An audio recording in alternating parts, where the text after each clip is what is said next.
時を忘れ心奪われるリュノディエール。大気を突き破る方向が夢を呼び覚ます。思い知らせてやる。星屑の舞。運命の調べを。皆様こんにちは。すぐみモデラーのたまです。今回は富士見製ドームゼロレーシングルマンを製作しますよ。このキットは以前から探しており、デカールがまともなキットが見つからず手間取っていました。箱はボコボコで色あせていますが問題ございません。おそらく2000年に再販されたのだと思います。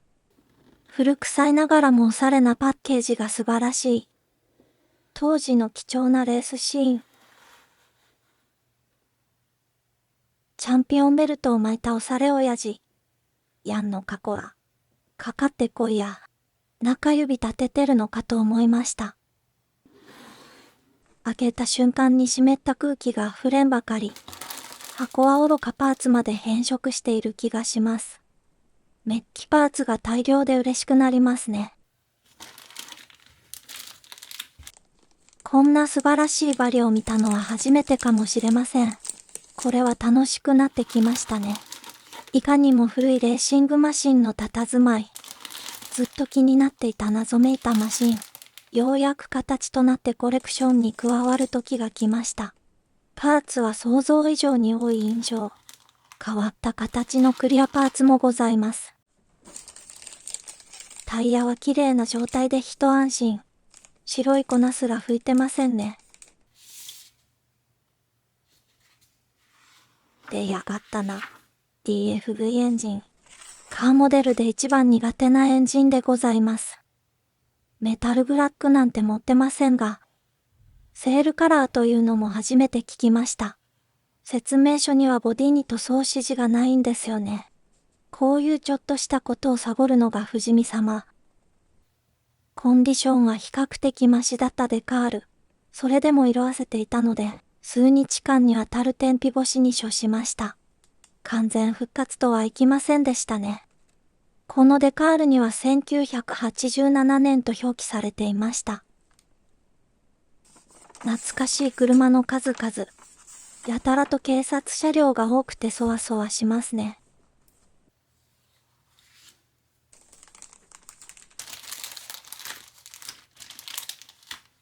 このくらいの物量では驚かなくなりましたが、古い設計のキットなので少し心配になってきました。それでは制作スタートでございます。当時としても異彩を放つフロントカウル。直線基調のデザインはさぞかし目立ったことでしょう。バリは多く、よく確認しないと見逃してしまいそうな箇所にございます。スリットの造形はお見事。カットするのがもったいないほどに見事なバリ。上に飛び出ているバリなんて、こういう造形なのかと勘違いしてしまいそうです。驚異的な長さ、最高速350キロをオーバーします。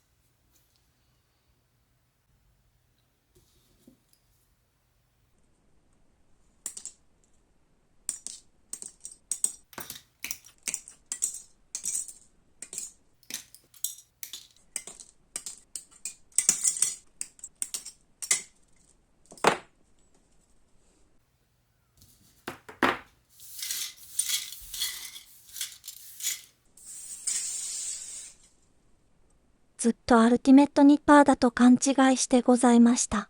正式名称は、ぬるっと切れる型番ニッパーという商品名とのこと。これからも大事に使ってまいります。このキットはとにかく下地処理に手間がかかります。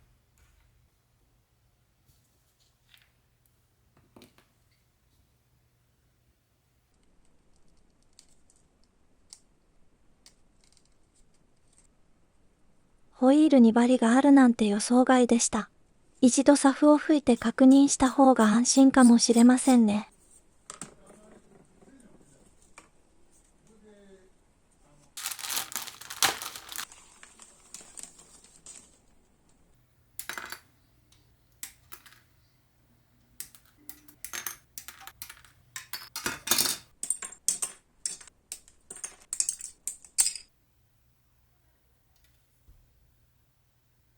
このパーツが用途不明になってしまいました。ロールバーっぽいんですけどね。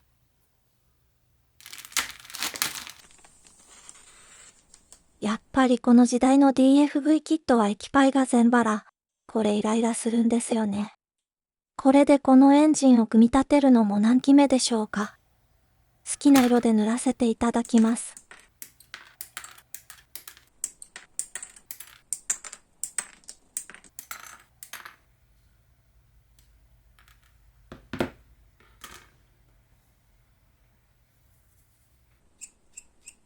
液パイだけはしっかり番号をチェックしながら進めます。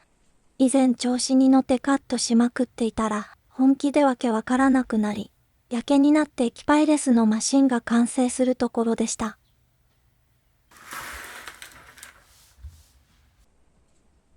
DFV のエキゾーストは集合部分がとにかく面倒。まずはそれっぽく形にして、接着剤が緩い状態のうちに力ずくで修正します。まあ、カウル装着したら見えなくなるので、一本くらいなくても問題ございません。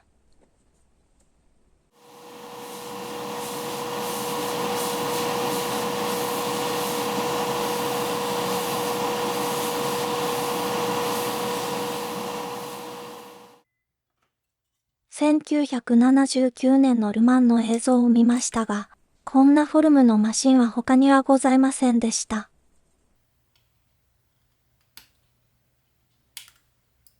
じゃあ粘りさん。鋭い刃で長い歴史を削り取ります。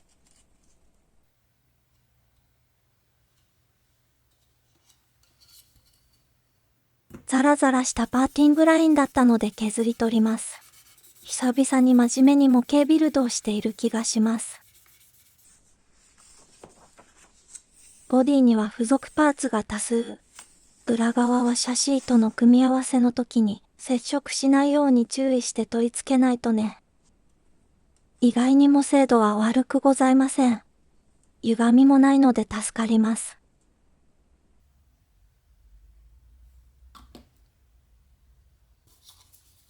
カウル裏をフラットブラックに塗っておきましょう。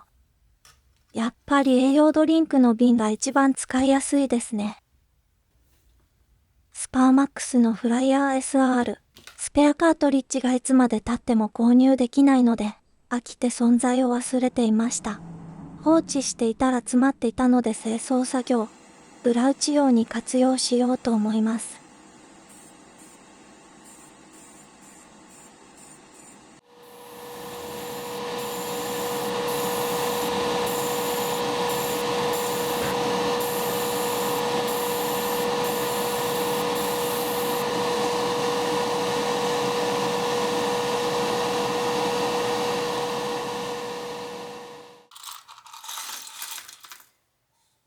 飽きるほど組み立てたので説明書は不要でございます。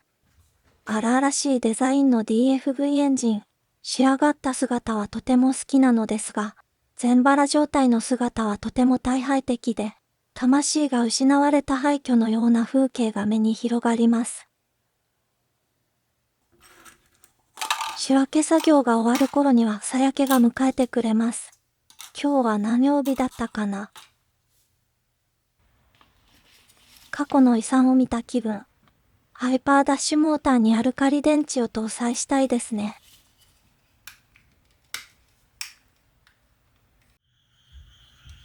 裏を黒く塗ると白がカチッと濃くなるのが好きなんですよね。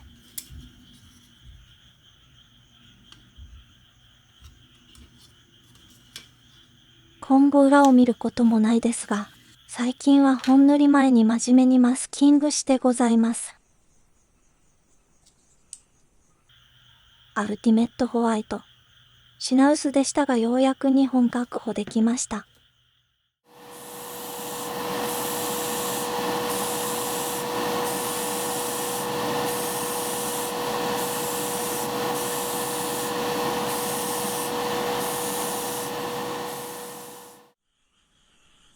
雪のような半艶の純白に輝き、静かな美しさが心を打ちます。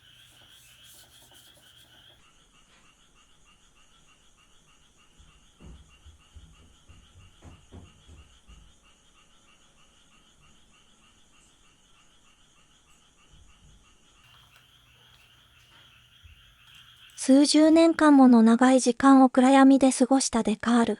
ビニールの跡が焦げつくように残っています。それは闇を思い出す瞬間のように残酷。状態チェックに小さいデカールを使用します。フェロードはブレーキパーツのサプライヤー。現在でもこのロゴを使用しているようです。そして目立つコクピット周りのメインデカール。少し長めに浸しておけばすんなりと剥がれてくれます。デカールフィクサーはたっぷりと塗っておきます。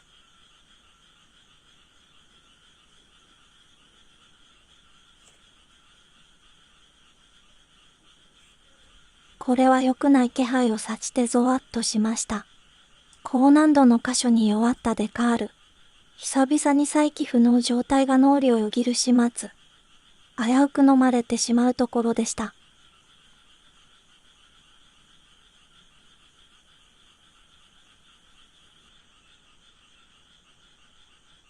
なんとか修正することに成功。恐ろしい体験でございました。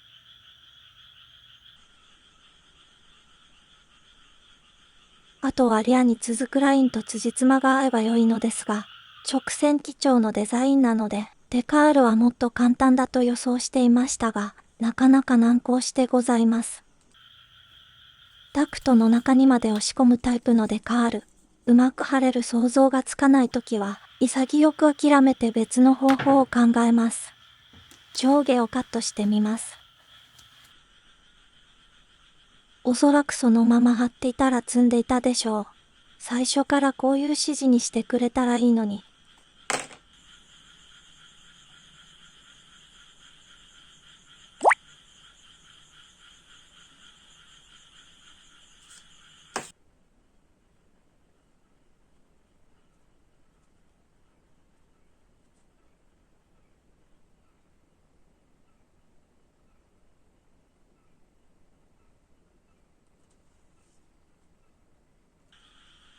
ティナは僧侶智子と高橋真理子のデュオ。1979年にルマンに関連する曲を出していたそうです。株式会社マクランサ、ドームを設立し、ルマンの認知度向上に努めたそうです。ただいま。さあ今夜も模型ビルドを楽しみますよ。6月12日の午後8時。あら、ちょっと待って。ルマン開催に合わせて投稿しようと思っていましたが、私以外の世界は1週間以上先に進んでいたようです。こういうのを相対性理論と言うんですよね。知らんけど。ルマンはレースファンの祭典。ということで昔懐かしいおもちゃを手に入れました。ご存知の方いらっしゃいますでしょうか？タマは小さい頃このおもちゃが好きでございました。このパッケージングが最高に懐かしい。いわゆるチョロ Q みたいなものなのですが、全マヨ2機搭載可能でチート級のスピードを実現しており、あまりの速さに廊下の壁に傷をつけまくり、親に怒られることもございました。デカールはまさかの水転写式。当時の子供を困惑させた罪深い圧でございます。説明書はとても親切丁寧に描かれています。青島様だったのですね。昔のマークがとても激渋でございます。1987年のロスマンズポルシェ。今でも憧れの耐久マシン。そのうち作ってあの頃に戻ってみます。作業に戻ってデカールの続き。シンプルなデザインですが、フロントカウルから続くラインがずれないようにしなきゃね。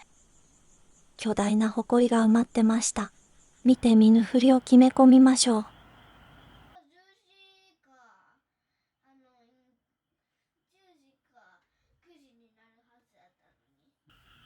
今にもちぎれそうなヘロヘロデカール。たとえ何度迎えようとも失敗は許されません。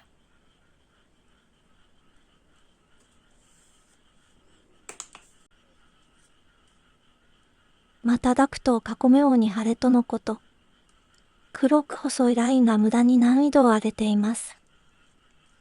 こんなもんは鼻からぶった切ってやりますよ。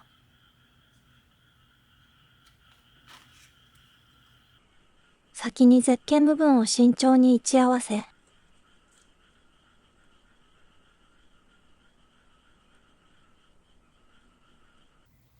雰囲気出てきましたね。これでラインを落ち着いて貼ることができます。なかなか面倒な場所でございまして、位置合わせに手間取りました。スポンサーデカールが一体じゃなければとそうしてましたね。スクリーン部分にも黒いデカール。思った以上に複雑な形状なのでまた苦戦。デカール作業でかなりの時間を費やしています。フロントのウィンカーはパーツで再現して欲しかったですね。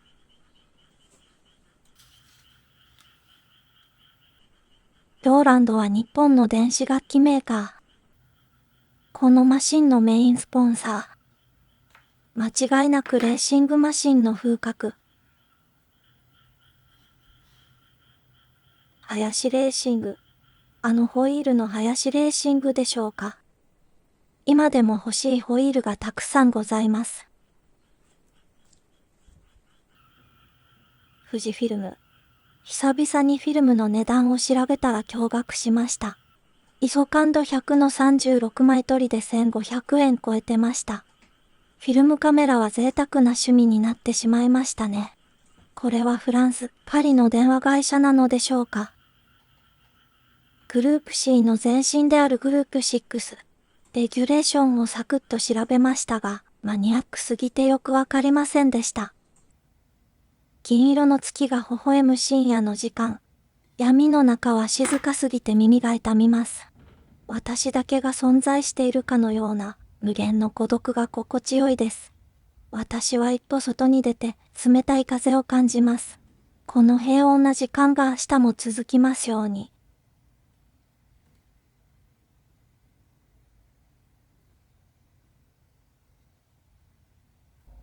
メインデカールを貼り終えたので、ここで一旦修正作業。デカールが足りない部分をタッチアップしますよ。色合わせは面倒なのでそれっぽい色を塗ります。いかにもデカール仕上げな印象を払拭できます。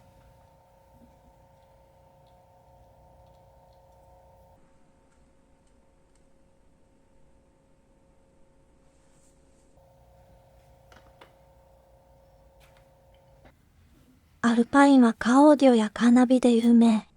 一昔前は中古車が買えそうな高級カーナビが流行ってましたね。日曜特番。1976年から1980年まで放送されたテレビ番組。ジャンルを問わない内容の単発番組だったそうです。そして日本放送協会の NHK かと思いきや、自動車のスプリングなどを製造する日発。NHK という呼び名は日発の方が先だったそうです。SKF は1907年に創業したベアリングメーカー。バイクのレストアでお世話になってます。マーシャルといえばヘッドライト。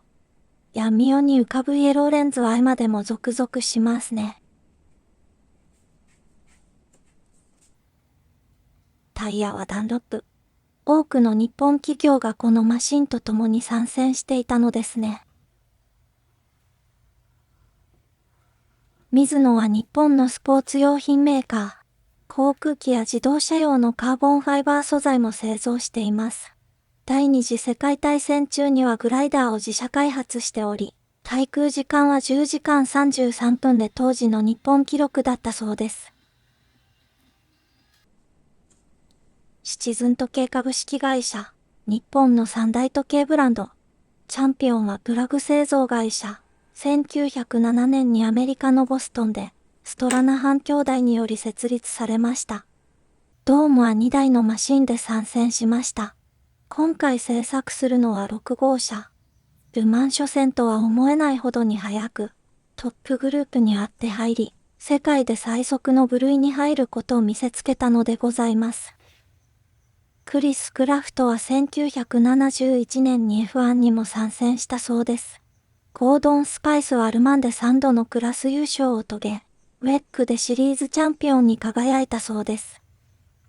ここでまたデカールが足りない部分を補修作業。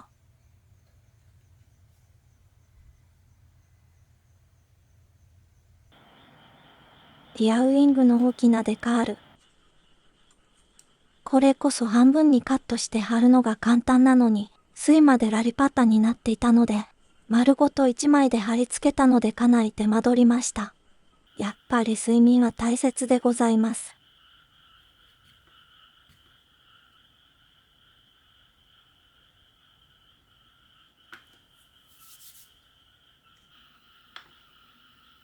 そしてようやくデカールを貼り終えました。何十年も経過したデカールにしては破れることもなく貼ることができました。当時の新品状態ならもっと綺麗に貼れたと思います。整理整頓して次の作業に進みましょう。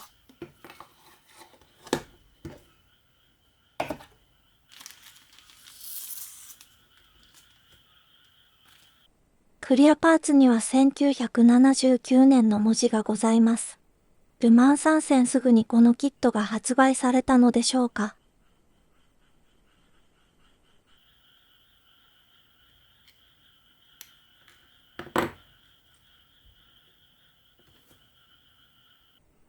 普通に合わせるとサイドガラスの後端がはみ出てしまいます。押さえつけるようにはめるとなんとか収まりました。そしてこのマシンの特徴でもあるルーフ部分は塗り分け必須。まずはサイドガラスの窓枠を塗装します。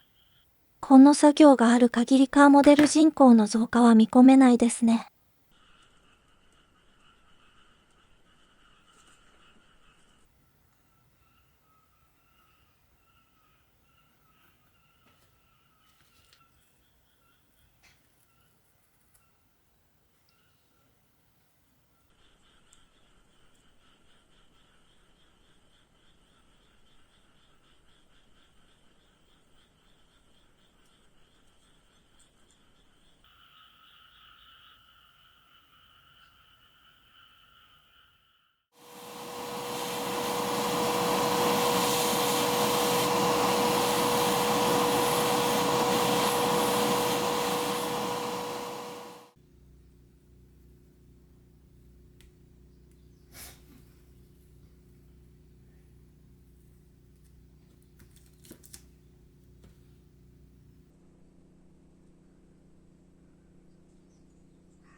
お次はルーフ部分のマスキング。クリアパーツの塗り分けはあまりやりたくないですね。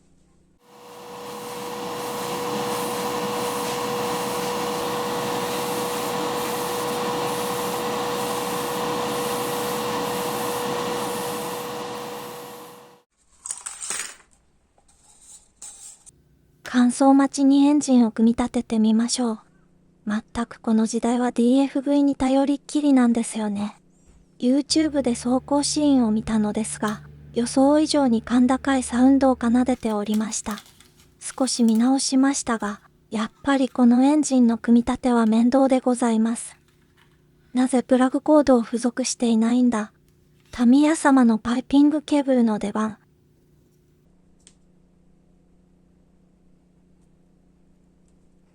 取り回しは適当。ないよりかはマシってレベル。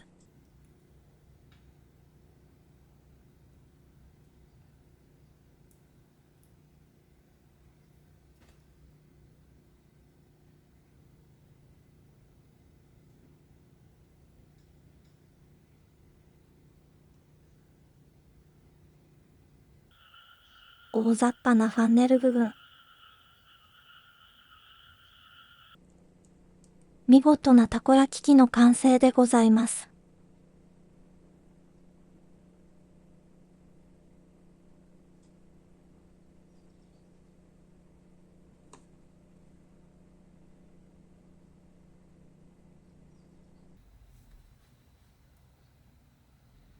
バネの色なんてマジで適当。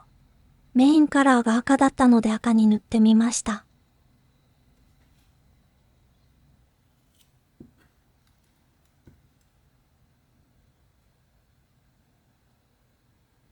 ヘッドレストは一体パーツなので塗り分けました。ルーフにデカールを貼ってしばらく乾燥させます。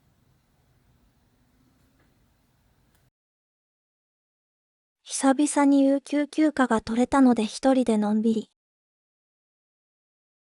こってりなラーメンとチャーハンで身を清めます。平日から最高の贅沢。あ、麺固めにしてもらうの忘れてた。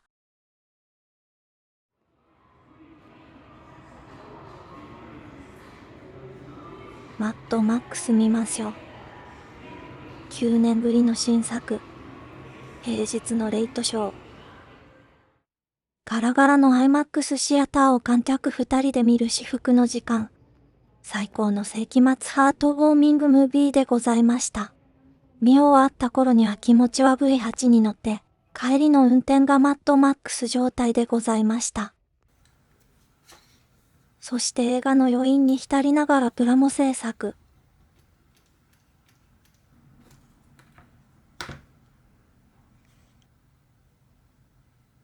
ガイアの EX クリアを吹いて行きます。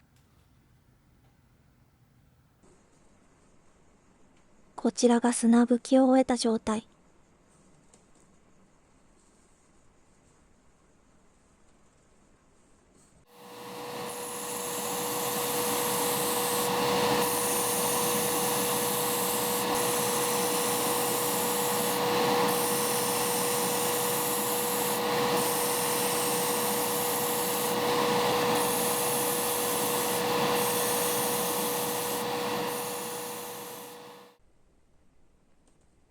ほんのりを2回吹き終えました。平面のカウルなのでクリアの柚子肌が目立ちます。リアカウルはクリア層にシワが入ってしまいました。ちょっと厚塗りしすぎたかもしれませんね。中研ぎがてらに削り込んでみましょう。2000番の紙や素で一気に削ります。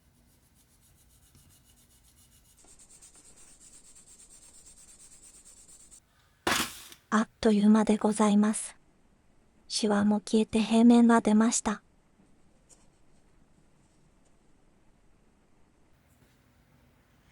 シンナーしゃぶしゃぶで決め込みます。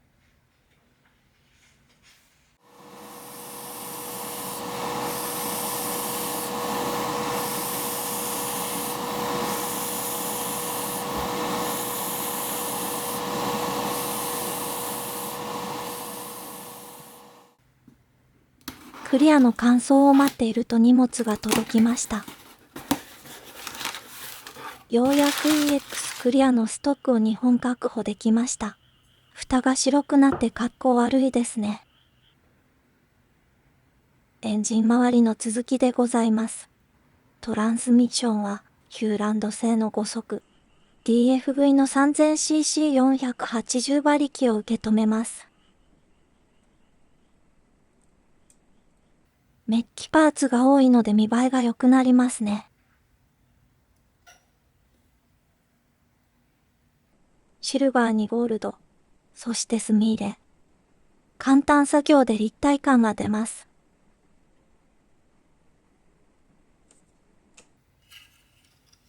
スーパークロームシルバー2でアルミの雰囲気。モーターライズの名残がございます。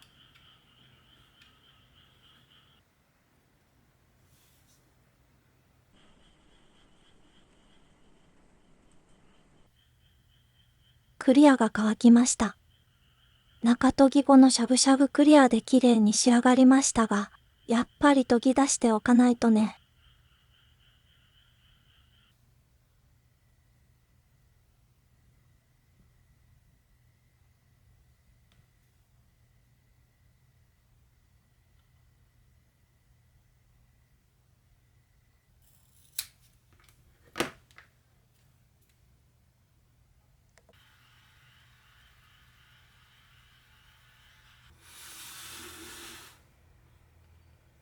6000番で平坦に追い込んで、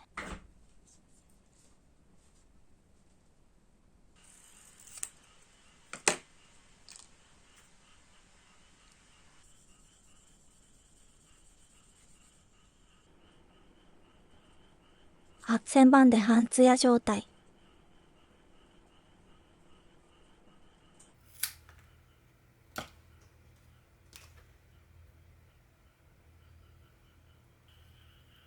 1万番で新車同様の輝きでございます。そしてセラミックコンパウンド。なくなりそうだと言いながらも、なかなかなくならない不思議な研磨剤。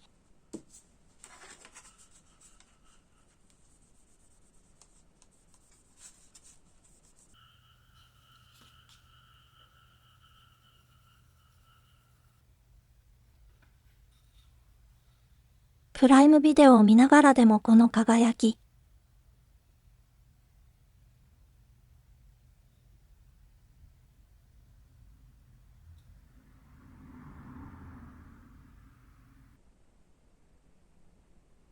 リアカウルの艶はより深く仕上がりました。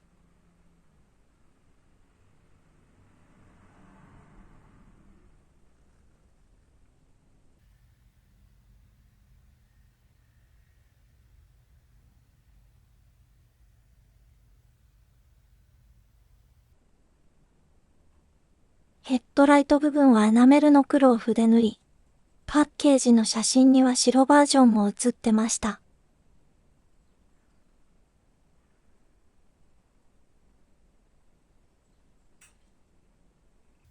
黒の方が間違いなくかっこよいですね。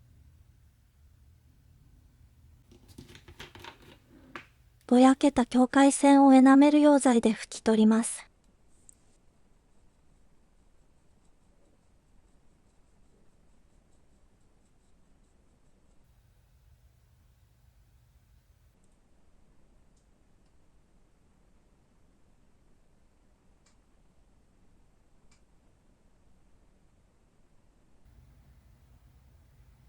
カチッと仕上がりました。変形ロゴみたいでかっこよいです。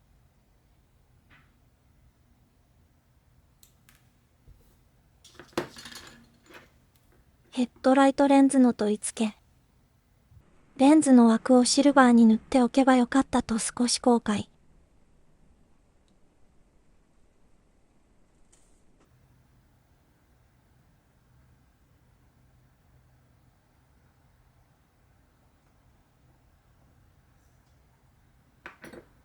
なかなか優しい目をしていますね。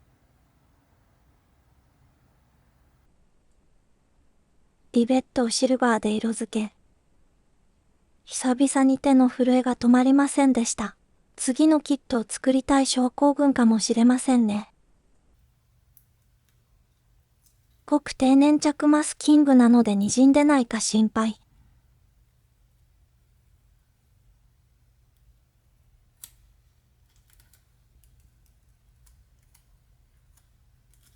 うまくいきました。頭ん中で賛美歌が鳴り響いてございます。エンジン組み立ての続き。古いキットなのにやたらと凝ったディティール。色褪せない光を放ちます。いつの時代も現れる圧倒的なカリスマ。1979年のルマンこそ成績は振るいませんでしたが、翌年のルマンでは日本車初の完走を果たします。これが後に日本の自動車メーカーによるワークス参戦の道を切り開くことになるのでございます。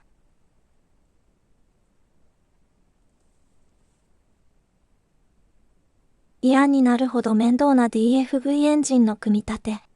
それは苦境に立たされてもがいている人生そのもの。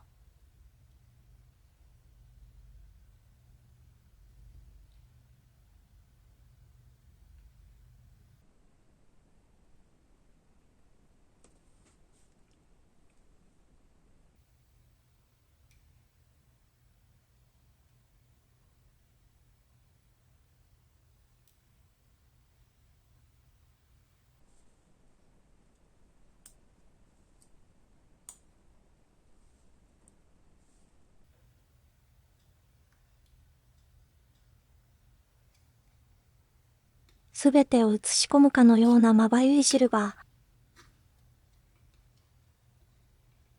ー。現代のレーシングカーにはない神秘的な空間。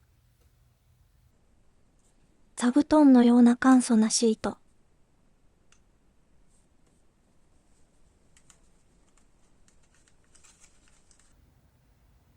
アルミ削り出しのごとく罪深い美しさ。その佇まいに見とれるほかなく圧倒的。ただただ暴力的な排気音を思い浮かべるのでございます。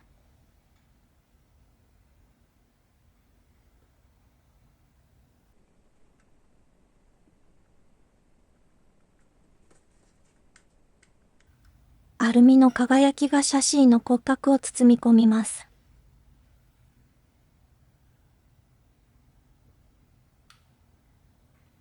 プラグコードはないのに、ラジエーターをつなぐホース類は同封されていました。この独自の基準がさすがの不死身様。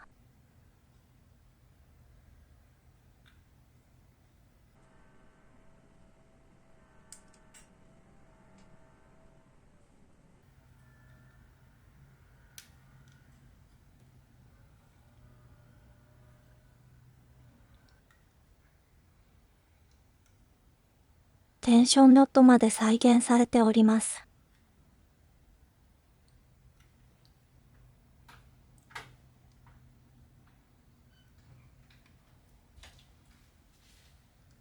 折れる寸前までひん曲げて装着する力技。さすが不死身様。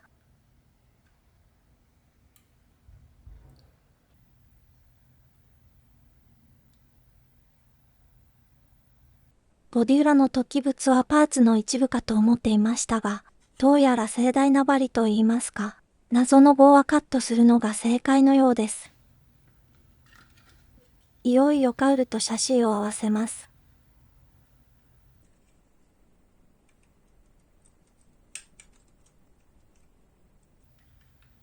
おやおや。全くはまる気配がございません。シャシーの幅が広すぎてどうにもできません。ですが構いません。言うこと聞かない方はちょん切って差し上げます。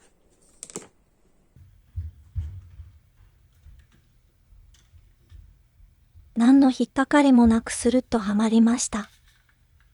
人間様にかなうと思うてか。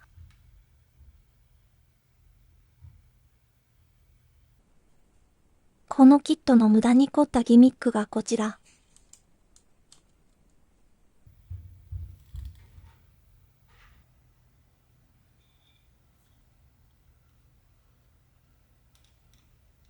厄介な部品だなと思っていましたが、リアカウルのヒンジになっていました。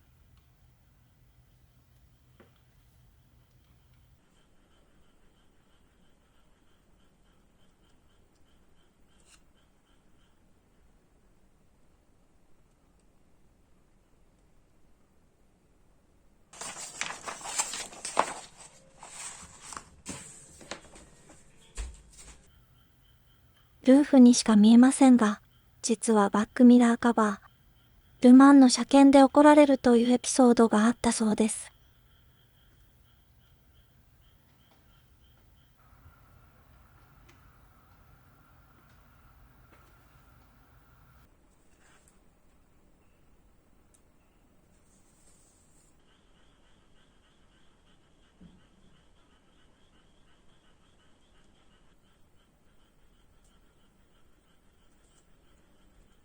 恐ろしく低い位置に搭載するリアウィング。6キロにも及ぶミルサンヌのストレートを想定した独自の姿。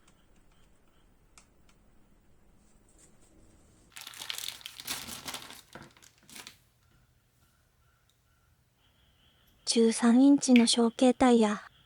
林レーシングの激渋ホイールにセットします。